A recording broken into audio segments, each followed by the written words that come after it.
राजीव जी, बेंगलोर से। राधे राधे महाराज जी। महाराज जी, गीता जी में भगवान अर्जुन जी से कहते हैं कि मेरा स्मरण कर और युद्ध कर। महाराज जी, उनका तो 18 दिन तक ही युद्ध चला, पर महाराज जी हमारा तो सालों से युद्ध चल रहा है, खत्म ही नहीं हो रहा। महाराज जी, अब किसी चीज में रुचि तो नहीं है, बट बैलेंस बनाकर कब तक चले महाराज जी? युद्ध करते करते थक गए। थक गया सो वीर नहीं, वीर तुम बढ़े थक कैसे गए? इस युद्ध में तो नवीन उत्साह होता है। कहीं त्रुटि है संभालो। नहीं, इस युद्ध में नवीन उत्साह होता है। इस युद्ध में परास्त होना नहीं आता। कहीं त्रुटि है संभालो। कहीं न कहीं छेद है जो अध्यात्म के रस को बाहर कर रहा है। नहीं तो इस युद्ध में उत्साह बढ़ता है। वीरों को जब समान योद्धा मिलता है तब उत्साह बढ़ता है। कमजोर मिले तो निराश हो जाते हैं। जब अपने से जोर का योद्धा होता है तब उनकी भुजा फड़कती है। तो अपने से जोर के योद्धा है काम, क्रोध, लोभ, मोह, मद, मत्सर। अपने पास भगवत बल है। कभी वो हमें गिराएंगे तो कभी हम उनके ऊपर चढ़ेंगे। पक्का चढ़ेंगे, देर नहीं लगेगी। एक दिन ठाकुर जी की कृपा से उनको छाचित्र पटकेंगे। पक्का कह रहे हैं, पक्का। हमारी बात पर विश्वास कर लो। भगवान के बल से कह रहा हूं, बचपन से इस मार्ग में हूं। उन्होंने बहुत टांग मारी, बहुत बार धोबिया पछाड़ने की कोशिश की, लेकिन फंस गए हमारे दाव में। अब नहीं निकलने वाले। क्यों? क्योंकि ये जगत गुरु का बताया दाव है।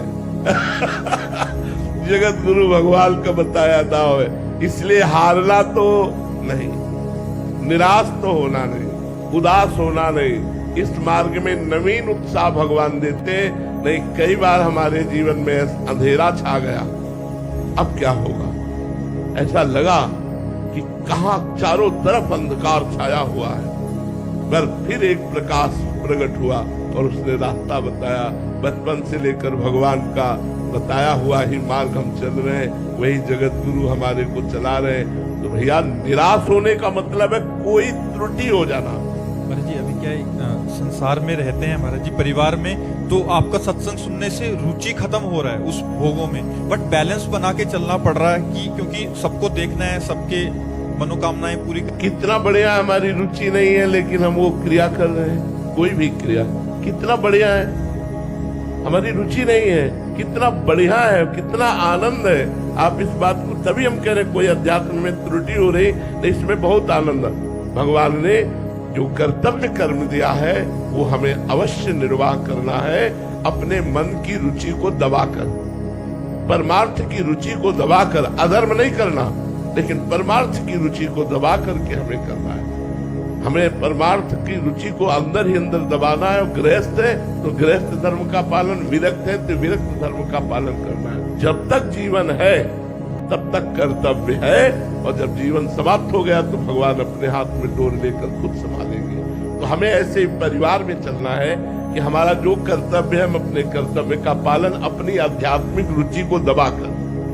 जी, बहुत बड़ी बात है। आप प्रेरणा स्रोत हैं हमारे सब ग्रस्त जो साधक हैं आपके, जो हम विरक्त साधक है, कि अपनी रुचि को दबा के संसार को देखते हुए, बैलेंस करते हुए भजन करना। बिल्कुल बिल्कुल, रुचि के अनुसार तो आप, भगवान साक्षी है। हमारी जो आंतरिक रुचि है उसे तो भगवान जानते हैं, दूसरा कौन जानता है।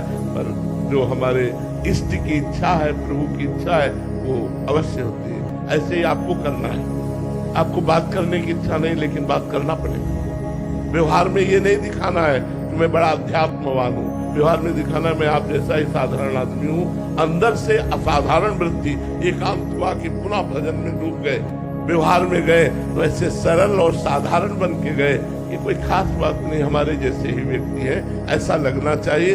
तभी रामाई भजे ते चतुर नर, वो चतुर शिरोमणि अपने को बचा के निकाल ले जाएगा। बाहर कोई न जान पाए आप इतने उच्च कोट की आध्यात्मिक व्यक्ति है, और अंदर से अंदर ही अध्यात्म का पोषण कीजिए और बाहर व्यवहार में चलिए। कोई जान ही न पावे कि ऐसा, नहीं तो बिगड़ जाएगा आपका। फिर अंदर का चिंतन बिगड़ जाएगा। पत्नी असंतुष्ट, पुत्र असंतुष्ट, परिवार असंतुष्ट, तो उसका प्रभाव आपके ऊपर पड़ेगा, आप भी असंतुष्ट होने लगेंगे। इसलिए व्यवहार का बैलेंस बनाकर परमार्थ को पुष्टि